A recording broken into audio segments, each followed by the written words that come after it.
PPC mission of ഇന്ത്യയുടെ 2022-6 കാലഘട്ടത്തിലെ mission expo Charlie Kirk നഗറിൽ വെച്ച് നടത്തപ്പെടുവാനായിട്ട് ദൈവം അനുവദിക്കുന്നതിനാൽ ദൈവത്തിന് സ്തോത്രം കരയേറ്റുന്നു. പ്രത്യേകിച്ച് ഇതിൻ്റെ പിന്നിൽ അധ്വാനിച്ചതായ ഏവരോടും ഉള്ളതായ പ്രത്യേക സ്നേഹവും കടപ്പാട് ഈ സമയത്ത് അറിയിക്കുന്നു. കാരണം ഒരു കാലഘട്ടത്തിലെ ആവശ്യമെന്ന് തിരിച്ചറിഞ്ഞുകൊണ്ട് ഇങ്ങനത്തെ യോഗങ്ങൾ ക്രമീകരിപ്പാൻ തക്കവണ്ണം ദൈവം പ്രാർത്ഥനയോടും ഒരുക്കത്തോടും കൂടെ ഒരുപറ്റം ആൾക്കാരെ തയ്യാറാക്കുന്നതിനാൽ ഞാൻ ദൈവത്തിന് സ്തോത്രം കരയറ്റുകയാണ്. പ്രത്യേകിച്ച് മിഷൻ ഡേ ആയിട്ടും ഗ്രാജുവേഷൻ ഡേ ആയിട്ടുമൊക്കെ ഈ ദിവസങ്ങളിൽ ഈ 9 യോഗങ്ങൾ ക്രമീകരിപ്പാൻ തക്കവണ്ണം ദൈവം ഇടയാക്കുന്നതിനാൽ ദൈവത്തിന് സ്തോത്രം കരയറ്റുന്നു. ഇതിൻ്റെ പിന്നിൽ ചുക്കാൻ പിടിക്കുന്നതായ എല്ലാ സ്നേഹിതരോടുള്ളതായ ഏറ്റവും അഭിനന്ദനങ്ങളും ഈ സമയത്ത് അറിയിക്കുകയാണ്. ഒരു മിഷണറി എന്ന നിലയിൽ പ്രവർത്തിപ്പാൻ തക്കവണ്ണം ഈ കാലയളവിൽ ഞങ്ങൾക്കും ഇടയാകുന്നതിനാൽ ദൈവത്തിന് സ്തോത്രം കരയറ്റുന്നു. കൂട്ടുവേലക്കാരായി തുടർന്ന് പ്രവർത്തിപ്പാൻ തക്കവണ്ണം ദൈവം സഹായിക്കട്ടെ, ബലം നൽകട്ടെ എന്ന് പ്രാർത്ഥിക്കുന്നു. പ്രത്യേകിച്ച് ഇന്നേ ദിവസം ഞാൻ ഞങ്ങളുടെ ഈ ബ്രോഷർ കണ്ടപ്പോൾ ബ്രോഷറിലുള്ളതായ ഫോട്ടോ പോലെ അല്ല എൻ്റെ മുഖം, കുറച്ചൊക്കെ മാറിയിട്ടുണ്ട്. പ്രിയപ്പെട്ട എബി സാറിൻ്റെ ഫോട്ടോയാണ് കണ്ടത്, അല്ലെങ്കിൽ പാസ്റ്റർ എബിയുടെ ഫോട്ടോ കണ്ടത്. പെട്ടെന്ന് പാസ്റ്റർ ബാബുവിനെ കണ്ടേക്കുന്നത്. അപ്പം ഞാനിങ്ങനെ വിചാരിച്ചു, ഇതിൻ്റെ അകത്ത് എത്രമാത്രം ഡിഫറൻസാണ് വരുന്നത്. നമ്മൾ ഓരോ കാര്യങ്ങൾ പ്ലാൻ ചെയ്യുമ്പോഴും അവസാനം നമ്മളെ കാണുമ്പോൾ ഉള്ളതായ ഒരു അവസ്ഥ എന്താണെന്ന്. എന്നാൽ ഇതിലെല്ലാം തന്നെ നമുക്ക് ദൈവത്തിൻ്റെ നടത്തിപ്പ് കാണുവാൻ സാധിക്കുന്നതിനാൽ ഞാൻ ദൈവത്തിന് നന്ദി കരയറ്റുന്നു. ഞങ്ങളിവിടെ ഒരു 6:15 ഞാനൊരു മകൻ വരുമ്പോൾ വളരെ പ്രാർത്ഥനയോടെ ഒരുങ്ങുന്നതായ ഒരു കൂട്ടം ആൾക്കാരെയാണ് കണ്ടത്. ഈ ജനത്തിന് വേണ്ടി ഒരുങ്ങുന്നതായ ഒരു കൂട്ടം ആൾക്കാരെയാണ് കണ്ടത്. വളരെയേറെ അഭിമാനം തോന്നി ക്രൈസ്തവ സമൂഹത്തിൽ അങ്ങനത്തെ ആൾക്കാരും ഉണ്ടല്ലോ എന്ന്. അതുകൊണ്ട് ഏറ്റവും അനുഗ്രഹപ്രദമായിട്ടുള്ളതായ അനുഭവങ്ങൾ നിങ്ങൾക്കുണ്ടാകട്ടെ എന്ന് പ്രാർത്ഥിക്കുന്നു. യോഹന്നാൻ എഴുതിയ സുവിശേഷം 6-ാം അധ്യായത്തിൽ 5-ാമത്തെ വാക്യത്തിൽ യേശു വലിയൊരു പുരുഷാരം തൻ്റെ അടുക്കൽ വരുന്നത് കണ്ടിട്ട് ഫിലിപ്പോസിനോട് ഇവർക്ക് തിന്നുവാൻ നാം എവിടെ നിന്ന് അപ്പം വാങ്ങും എന്ന് ചോദിച്ചു എന്ന് പറയുന്നുണ്ട്. ഫിലിപ്പോസ് എന്ന് പറയുന്നതായ വ്യക്തിയെ യേശു വിളിക്കുമ്പോൾ 1-ാമത്തെ അധ്യായത്തിൻ്റെ 43-ാമത്തെ വാക്യത്തിൽ വായിക്കുന്ന ഇപ്രകാരമാണ്. യോഹന്നാൻ എഴുതിയ സുവിശേഷം 1-ാം അധ്യായം 43-ാമത്തെ വാക്യം.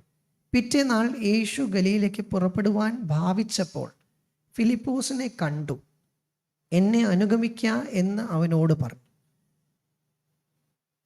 ഫിലിപ്പോസോ അന്ത്രയോസിൻ്റെയും പത്രോസിൻ്റെയും പട്ടണമായ ബെത്സേദയിൽ നിന്നുള്ളവൻ ആയിരുന്നു.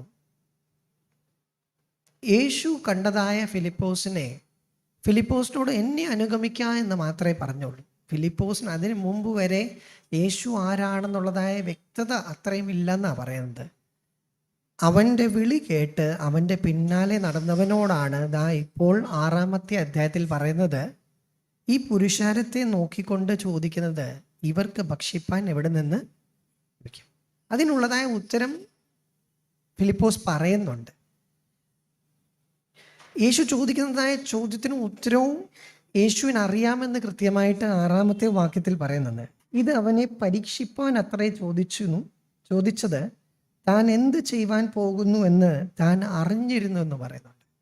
അപ്പോൾ ഈ ഫിലിപ്പോസ് പറയുന്ന വ്യക്തിത്വത്തെ വിളിച്ചപ്പോൾ ഒരു സപ്പോർട്ടും ഇല്ലാതെ അവൻ്റെ പിന്നാലെ അനുഗമിച്ചവനാകിയാൽ ആദ്യത്തെ ടെസ്റ്റിംഗ് ഫേസിലോട്ടാണ് നിൽക്കുന്നത്. എന്ത് ചെയ്യണം, നിന്റെ മുൻപാകെ നിന്റെ ദൗത്യമുള്ളപ്പോൾ നീ എന്ത് ചെയ്യണമെന്ന് ചോദിക്കുമ്പോൾ,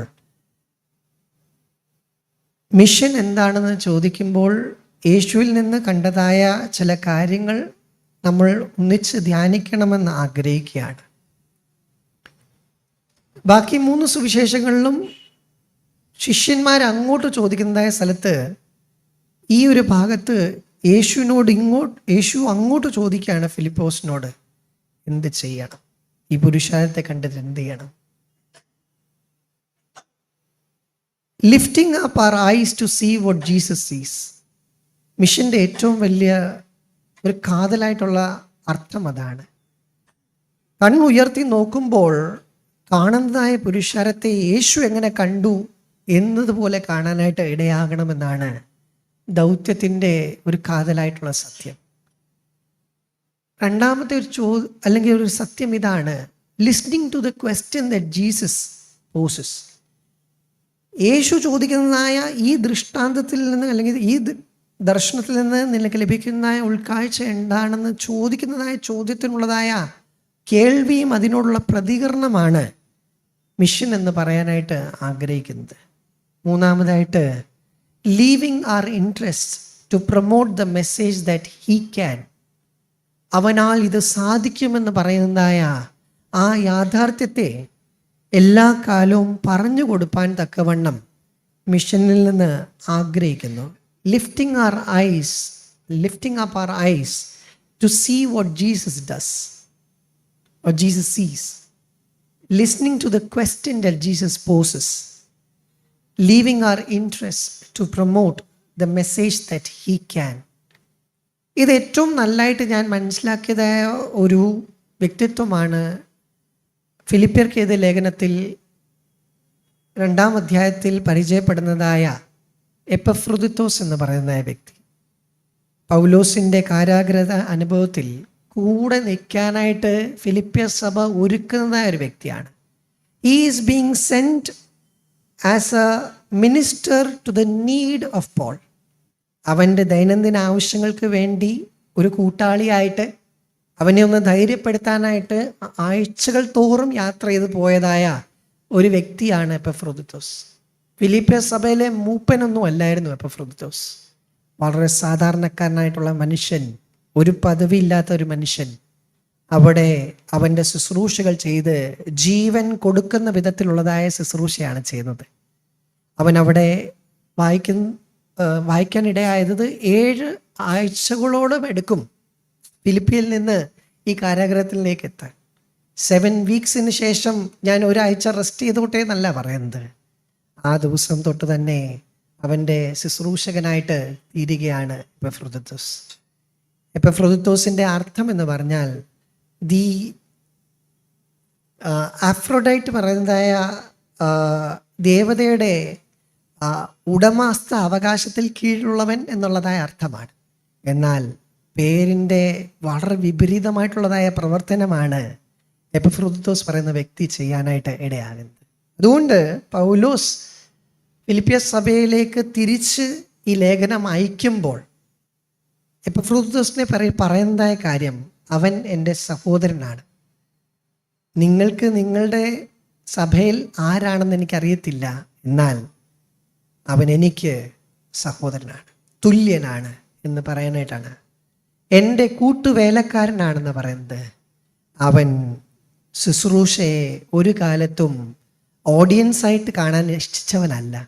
അവൻ അതിൻ്റെ അകത്ത് പ്രവേശിപ്പാനായിട്ടും അതിൻ്റെ എല്ലാ അനുഭവങ്ങളെ സ്വീകരിക്കുവാനും ജീവൻ പോകുവോളം ക്രിസ്തു വേലയിൽ തികഞ്ഞവനാണെന്ന് പറയുവാനായിട്ട് ആഗ്രഹിക്കുകയാണ്. അവൻ സഹഭടനാണെന്ന് പറയുന്നുണ്ട്. അവൻ ഫേമായിട്ട് നിന്നവനാണെന്ന് പറയുന്നുണ്ട്. നിങ്ങളുടെ ഗിഫ്റ്റ് കൊടുക്കാൻ മാത്രമല്ല, എൻ്റെ ലേഖനം തിരിച്ചു കൊണ്ടുവരുന്നതായ സന്ദേശകൻ കൂടിയാണെന്ന് പറയുവാനായിട്ട് ഇടയാകുകയാണ്. അതുകൊണ്ട് പൗലോസിൻ്റെ അടുക്കൽ വിടുമ്പോൾ പൗലോസിന് വിടുതൽ ലഭിക്കും കാരാഗ്രഹത്തിൽ നിന്നുള്ള ഉറപ്പോടല്ല വിട്ടേക്കുന്നത്. വളരെ അൺസേർട്ടൺ ആയിട്ടുള്ളതായ ഒരു റിയാലിറ്റിയെ മുൻപിൽ കണ്ടുകൊണ്ടാണ് എപ്പഫ്രൊദിത്തോസ് പറയുന്ന വ്യക്തിയെ അയക്കുന്നത്. അതുകൊണ്ട് പ്രിയമുള്ളവരെ, നമുക്ക് എന്ത് ചെയ്യാൻ സാധിക്കും ഈ മിഷൻ എക്സ്പോയിൽ ഇത് ചോദിക്കുമ്പോൾ പൗലോസ് ഫിലിപ്പിയ സഭയോട് ഓർമ്മിപ്പിക്കുന്ന ഒരു കാര്യമുണ്ട്. ഫിലിപ്പിയർക്ക് എഴുതിയ ലേഖനം 2-ാമത്തെ അധ്യായത്തിൻ്റെ 29-ാമത്തെ വാക്യമാണ്. ആകയാൽ നിങ്ങൾ അവനെ വീണ്ടും കണ്ട് സന്തോഷിപ്പാനും എനിക്ക് ദുഃഖം കുറവാനും ഞാൻ അവനെ അധികം ജാഗ്രതയോടെ അയച്ചിരിക്കുന്നു. അവനെ കർത്താവിൽ പൂർണ്ണ സന്തോഷത്തോടെ കൈക്കൊള്ളുവീൻ. ഇങ്ങനെയുള്ളവരെ ബഹുമാനിപ്പീൻ. എനിക്ക് വേണ്ടിയുള്ള നിങ്ങളുടെ ശുശ്രൂഷയുടെ കുറവ് തീർപ്പാനല്ലോ അവൻ തൻ്റെ പ്രാണനെ പോലും കരുതാതെ ക്രിസ്തുവിൻ്റെ വേല നിമിത്തം മരണത്തോളം ആയിപ്പോയത്. നമുക്ക് വേണ്ടി പോയി ശുശ്രൂഷ ചെയ്യുന്നതായ പ്രിയപ്പെട്ട ദിഗൽ സാർ പോലെയുള്ളതായ പ്രവർത്തകരെയൊക്കെ മാനിക്കാനായിട്ട് നമുക്ക് ഇടയാകുന്നത് ഈ മിഷൻ എക്സ്പോയുടെ ഏറ്റവും വലിയ അനുഗ്രഹമാണെന്ന് പറയുന്നുണ്ട്. പൗലോസ് ഓർമ്മിപ്പിക്കാനായിട്ട് ശ്രമിക്കുന്ന കാര്യം ഇതാണ്. ക്രിസ്തു ഭാവം നിങ്ങളിലും ഉണ്ടായിരിക്കട്ടെ എന്ന് പറയുമ്പോൾ ചിലപ്പോൾ ഒക്കെ നിങ്ങൾക്കത് പാടായിട്ട് തോന്നും. ഇപ്പോൾ ഞാൻ ദൃഷ്ടാന്തം കാണിക്കാൻ പോവുകയാണ്, തിമോത്തിയോസിനെ എടുത്ത് കാണിക്കുകയാണ്, എപ്പഫ്രൊദിത്തോസിനെ എടുത്ത് കാണിക്കുകയാണ്. ഞാൻ ചിന്തിക്കുകയാണ്, നമ്മളിലുള്ളതായ ഇളയ തലമുറയെ നമുക്ക് കാട്ടാനായിട്ട് സാധിക്കണം. ക്രിസ്തു ഭാവമുള്ളതായ ഒരു കൂട്ടം ആൾക്കാരെ ഞങ്ങൾക്ക് തയ്യാറാക്കാനായിട്ട് ഇടയാകുന്നുണ്ടോ? ക്രിസ്തു വേലയ്ക്ക് വേണ്ടി സ്വന്തം ജീവനെ ത്യജിക്കുന്നതായ ഒരു കൂട്ടം ആൾക്കാരെ വളർത്തിക്കൊണ്ട് വരുവാൻ ഇടയാകട്ടെ. അത് നമ്മുടെ ദൗത്യമാകട്ടെ എന്ന് നമ്മൾ പ്രാർത്ഥിക്കാം. ഞാൻ കാണുവാൻ സാധിച്ചതായ സ്റ്റോളുകളെല്ലാം വളരെ അനുഗ്രഹപ്രദമായിട്ടുള്ളതായ ശുശ്രൂഷകൾ നിങ്ങൾ ചെയ്യുന്നതിനാൽ, ഞങ്ങൾക്ക് പ്രചോദനമുള്ളതിനാൽ ഞങ്ങൾ ദൈവത്തിന് നന്ദി കരയറ്റുന്നു. ബഹുമാനപ്പെട്ട ബാബു ജോർജ് സാറിൽ നിന്ന് നമ്മൾ ലഭിക്കുന്നതായ ഉൾക്കാഴ്ചകൾ, ഉത്തേജനം നമ്മുടെ വേലസ്ഥലങ്ങളെ കുറച്ചുകൂടി അനുഗ്രഹപ്രദമാക്കുവാൻ ഇടയാകട്ടെ എന്ന് പ്രാർത്ഥിക്കുന്നു. Lifting up our eyes to see what Jesus sees, listening to the question that Jesus poses before us, leaving our interests to promote the message he can. അവനാൽ ഇത് സാധിക്കുമെന്ന് പറയാനായിട്ടുള്ളതായ മറ്റൊരു ഒഴിവ് കഴിവുകൾ ഞങ്ങൾക്ക് പറയാനില്ല. അവനാൽ ഇത് സാധിക്കുമെന്ന് പറയുവാൻ നമ്മുടെ ദൗത്യത്തിൻ്റെ ഭാഗമാണെന്ന് തിരിച്ചറിഞ്ഞുകൊണ്ട് നമ്മളെ തന്നെ നമുക്ക് സമർപ്പിക്കാം. 2026 എല്ലാവിധ ഭാവങ്ങളും അനുഗ്രഹങ്ങളും ദൈവത്തിൻ്റെ സ്വർഗത്തിൽ നിന്ന് നിങ്ങൾക്ക് ലഭിക്കട്ടെ എന്ന് പ്രാർത്ഥിച്ചുകൊണ്ട് 2026 PPC മിഷൻ ഓഫ് ഇന്ത്യയുടെ മിഷൻ എക്സ്പോ ദൈവനാമ മഹത്വത്തിനായിട്ടും നമ്മുടെ ഓരോരുത്തരുടെയും ജീവിതത്തിൻ്റെ രൂപാന്തരത്തിനും ദൈവരാജ്യത്തിൻ്റെ വർധനയ്ക്ക് വേണ്ടിയും ഉദ്ഘാടനം ചെയ്തതായിട്ട് പ്രഖ്യാപിച്ചുകൊള്ളുന്നു.